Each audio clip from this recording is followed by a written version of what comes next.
Feel that. Before we speak of the planets, before we name the gods or the signs, I need you to feel that in your body. It has likely been building for days, perhaps weeks, a strange internal heat that has no source in the room's temperature. A pressure behind the solar plexus, just beneath the ribs, as if something inside you is slowly, inexorably expanding. You may feel it in your hips, a tightness that no amount of stretching can release, a feeling of being anchored to something you cannot yet see. For others, it is in the sleep that does not restore. You wake more tired than when you lay down, your dreams a chaotic wash of color and sound, full of water and half-remembered tasks. You have been walking through your days feeling as if you are moving through a medium thicker than air, a resistance, a drag. This is not your imagination. This is not fatigue. This is not anxiety in the way the modern world would name it. This is the first touch of a cosmic tide reaching the shore of your physical body. It is evidence that something vast and ancient has already begun its work on you, from the inside out. Within the next 7 days, the warrior planet, Mars, the engine of your will, your drive, your sacred anger, and your forward momentum, will move into a perfect, dissolving conjunction with Neptune, the great cosmic ocean of dreams, spirit, illusion, and unconditional unity. This is not a common meeting. It is a holy and dangerous sacrament. It is the moment the blacksmith's forge is lowered into the bottom of the sea. It is the sound of a red-hot sword being plunged into the endless, formless dark. And the steam that rises, the celestial hiss that echoes through the ether, is the sound of your old reality beginning to dissolve. I'm going to walk you through what this means, why it is happening now, and what you must do to not only survive this immense pressure, but to emerge from it holding the very thing you thought you had lost. To understand the weight of this moment, you must understand the nature of the two forces at play. Think of Mars. Mars is the blade's edge. It is the part of you that says, I will.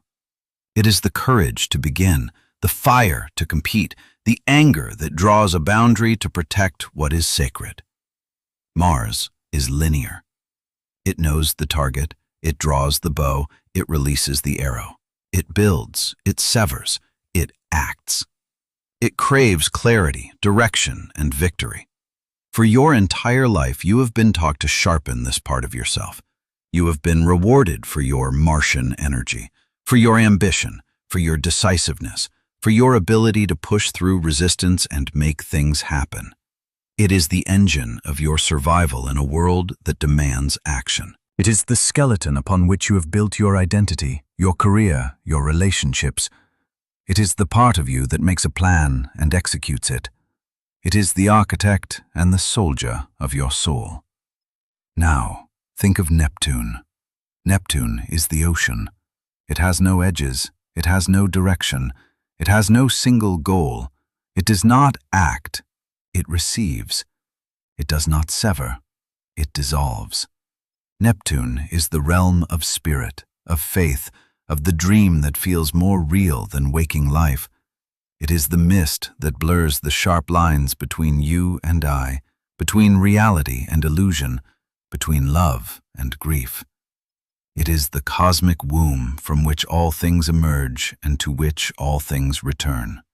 It is the part of you that intuits, that feels, that knows without evidence. It is the artist, the mystic, the healer. Where Mars builds with brick and fire, Neptune erodes with water and time. Where Mars seeks a defined self, Neptune whispers of a self that is connected to everything, and is therefore gloriously, terrifyingly, undefined. Its power is not in action, but in surrender. Its victory is not in winning, but in becoming one with the whole. And now, these two are meeting.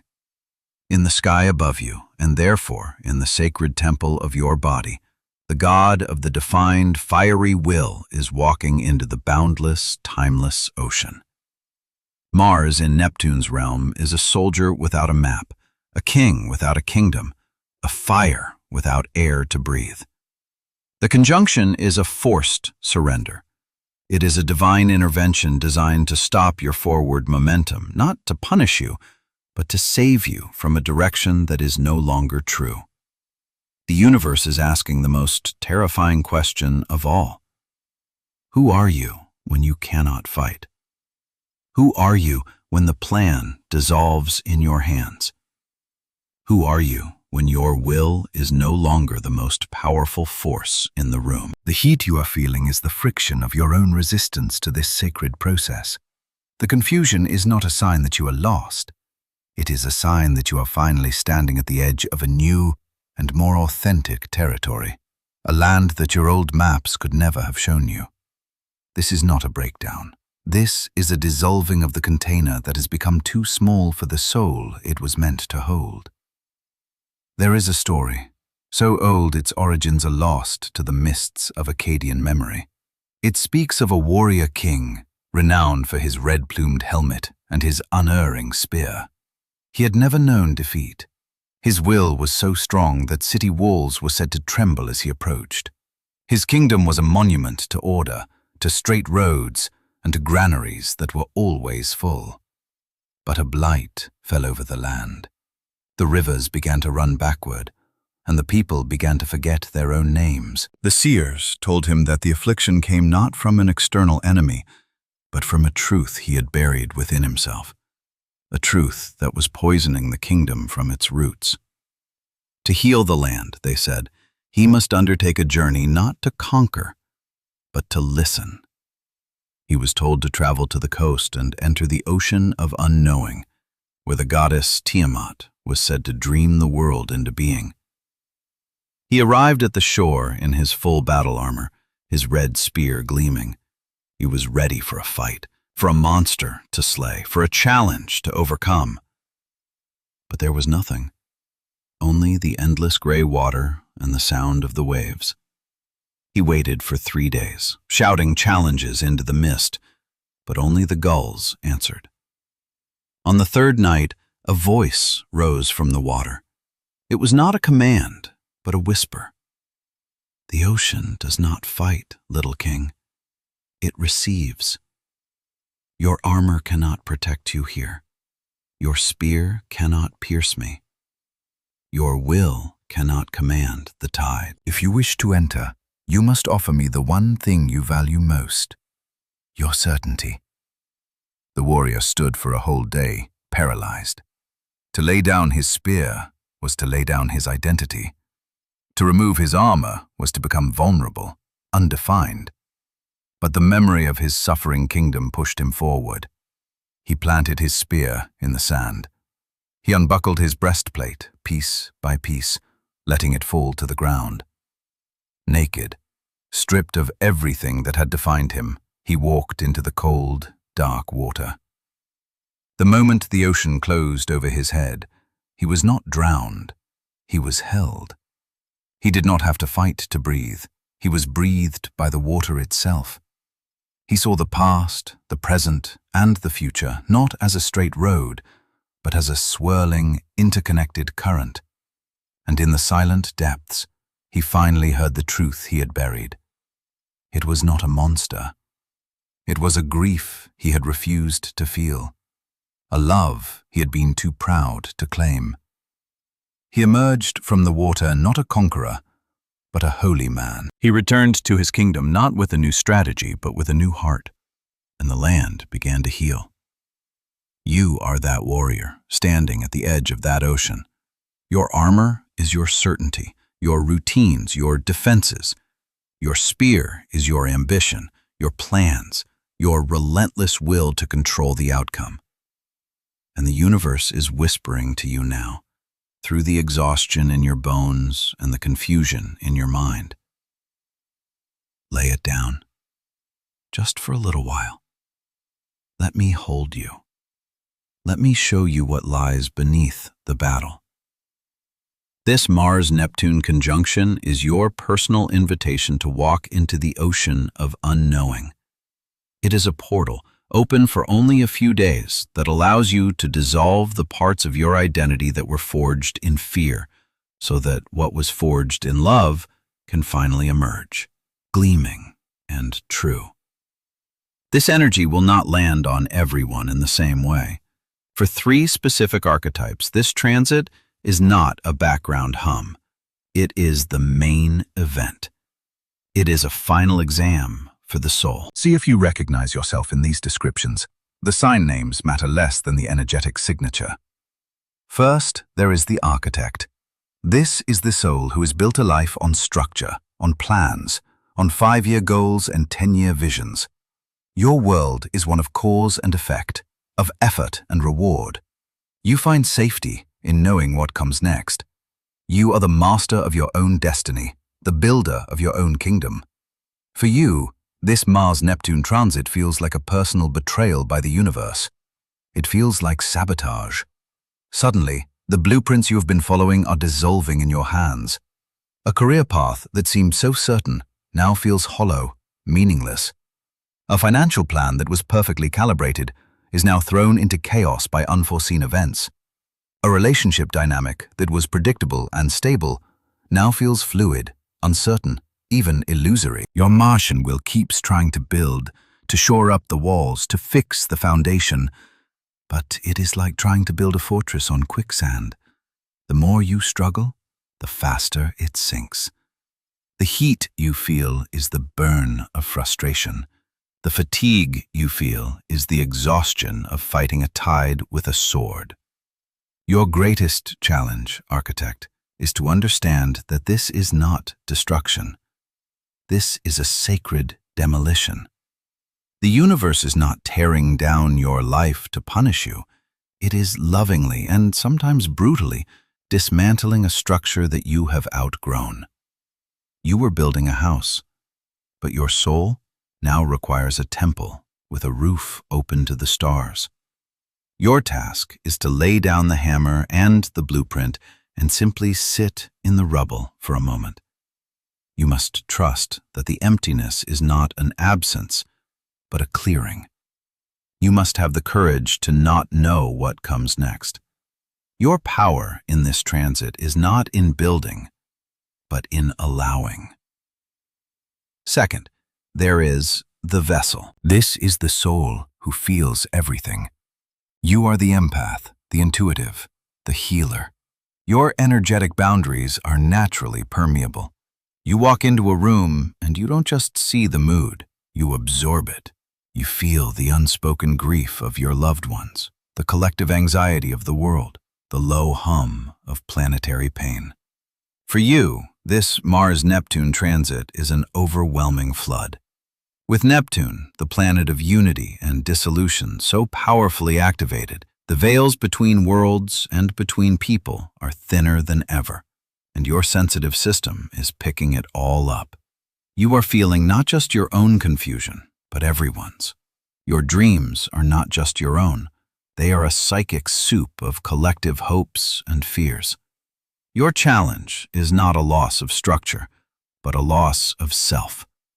You feel yourself dissolving into the feelings of others, losing track of where you end and they begin. The exhaustion you feel is the profound energetic drain of trying to process the entire world's emotional state through your single human body. Your Martian will, the part of you that wants to act and fix, is being overwhelmed. You want to help everyone, heal everyone, save everyone, but you feel like you are drowning. Your task, dear vessel, is discernment. You are not meant to carry it all. You are a sacred instrument, not a dumping ground. Your work during this transit is to find your own energetic signature amidst the noise. It requires radical self-care. It requires saying no. It requires turning off the news and stepping away from draining people. Your power is not in taking action out in the world, but in fiercely, lovingly protecting your own inner sanctuary. You must become a lighthouse, not a sponge. A lighthouse stands firm in the storm, shining its own light, guiding others, but it does not invite the entire ocean inside.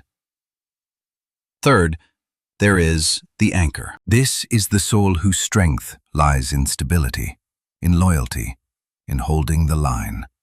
You are the rock for your family, the steady hand in a crisis, the one who finishes what they start. Your identity is deeply intertwined with your commitments, with the things you have vowed to protect and sustain. Change for you is not something to be courted, it is something to be weathered. For you, this Mars-Neptune transit feels like the ground beneath your feet is turning to water, a commitment that has defined you for years. A job, a role, a relationship, a belief system is being called into question from a deep internal place. The very thing you have been anchoring yourself to is now revealing itself to be either an illusion or something that is holding you back. Your Martian will is expressing itself as pure resistance. You are holding on with all your might. You are doubling down on your loyalty, trying to ignore the deep, intuitive knowing that something is profoundly wrong. The tightness you feel in your body, in your jaw, in your shoulders, is the physical manifestation of you trying to hold together a reality that is meant to fall apart. You believe that letting go is a form of failure, a betrayal.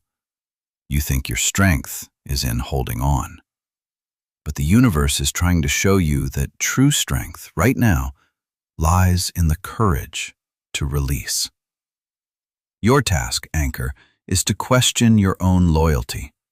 Is it still rooted in love, or is it now rooted in fear? Fear of the unknown, fear of disappointing others, fear of who you might be without this defining role. You are not being asked to abandon what you love. You are being asked to release what is no longer alive, what is being sustained only by the force of your will. Your power is in the terrifying, liberating act of surrender. You must trust that when you let go of the false anchor, you will not drift away into nothingness.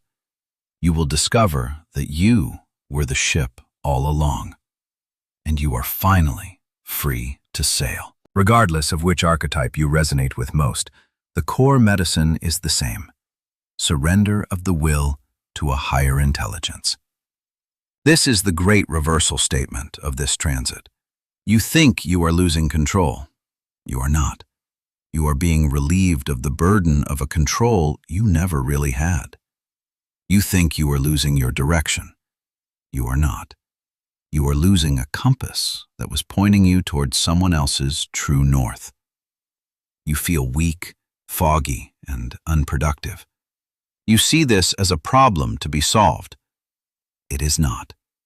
It is a state to be inhabited.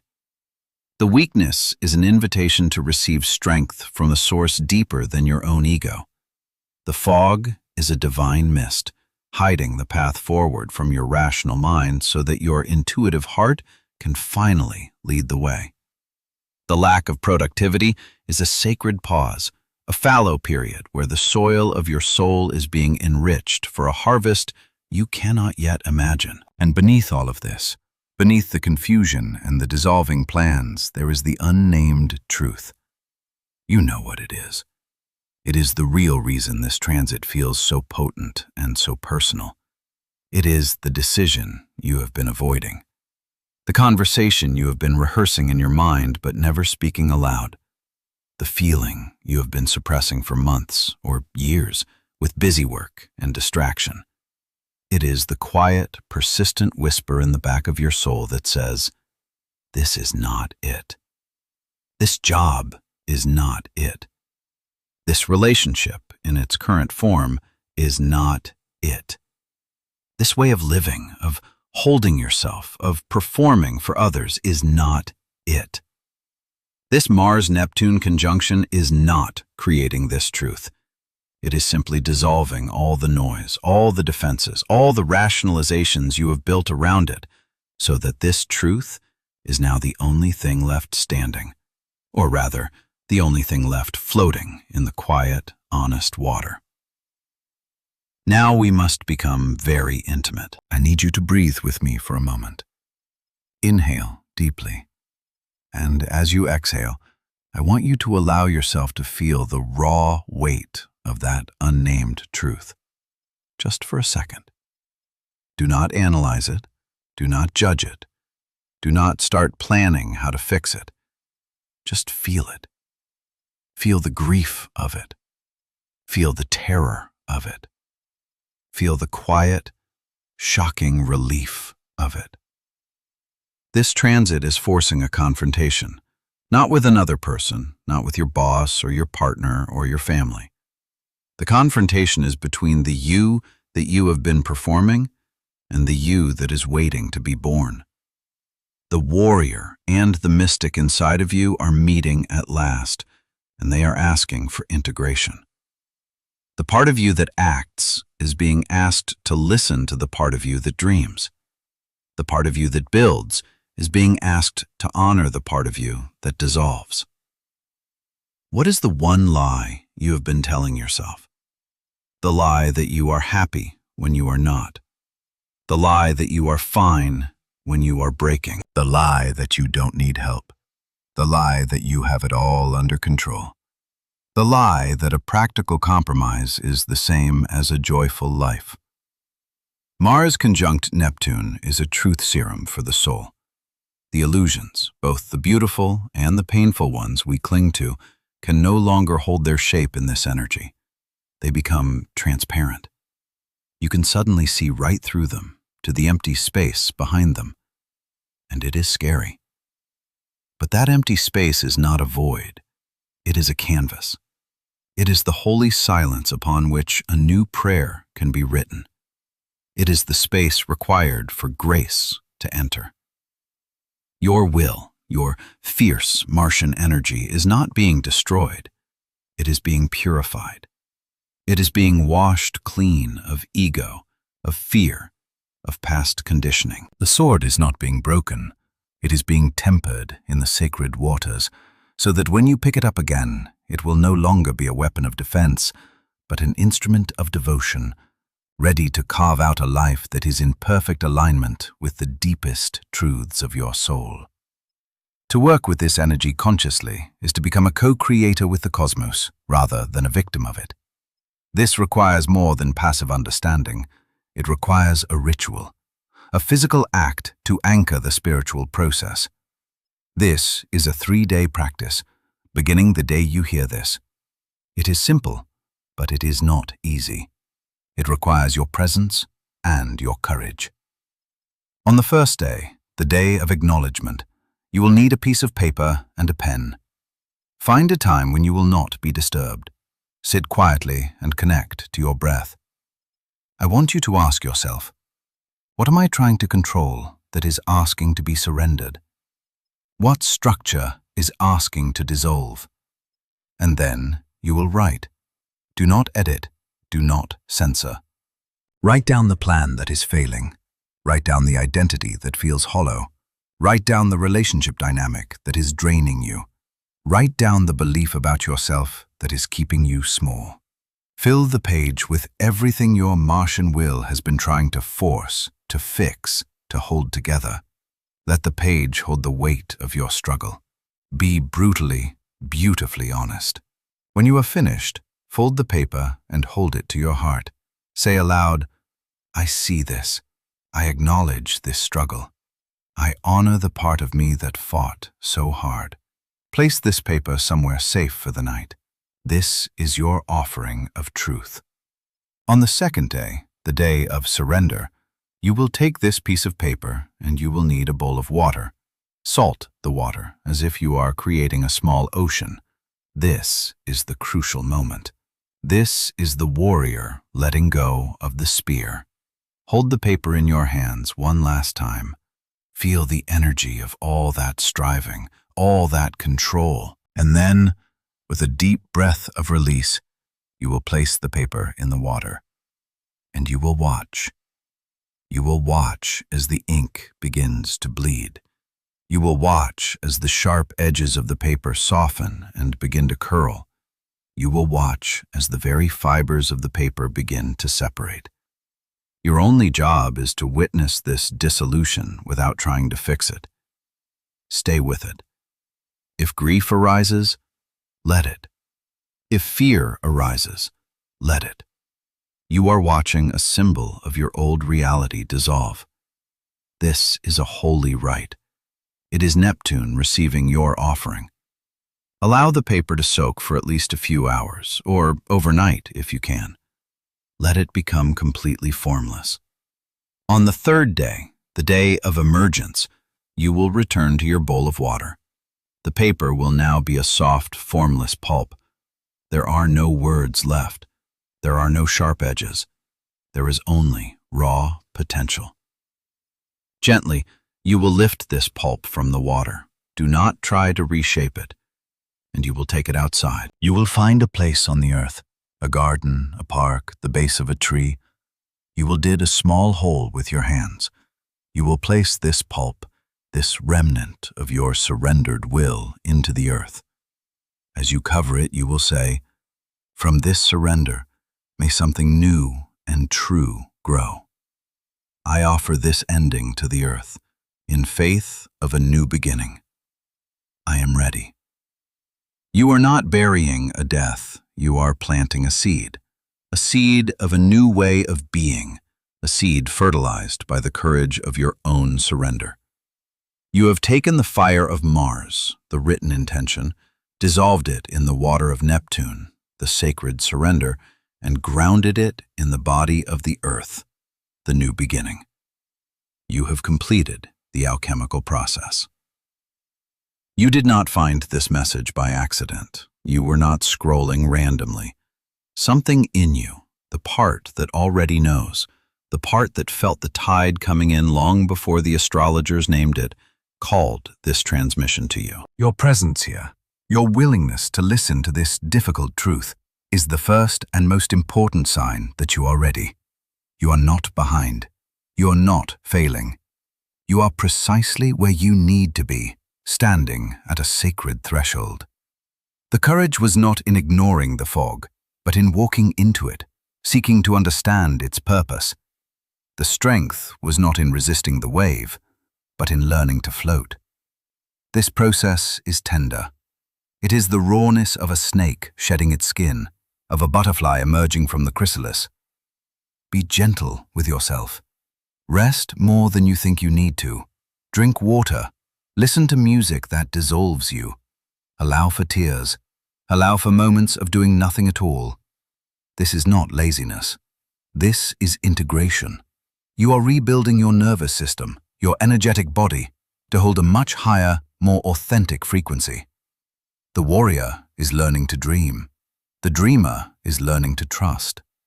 This is the sacred marriage within you. And as this week closes, as Mars begins to pull away from Neptune's deep embrace, you will begin to feel a shift. It will be subtle at first, a moment of clarity in the fog, a sudden intuitive hit about a new direction, a feeling of peace in the space where anxiety used to live. The will is returning, but it is different now. It is softer, wiser, more intuitive. It is no longer a battering ram, but a divining rod. It no longer seeks to conquer the world, but to align with its flow. You will pick up your sword again, but you will notice it feels lighter. It is no longer heavy with the need to prove, to defend, to control. It is now an instrument of your deepest, most authentic truth. And you will be ready to build again. Not the fortress of your past, but a sanctuary for your future. If this message has found its home in you, if you feel the truth of this dissolving in your bones, I invite you to make a declaration, a public act of commitment to this sacred process. Go to the comments and write the words, "I am ready to dissolve what is false." Do not do this for me. Do it for yourself, as a way to anchor your intention in the waking world.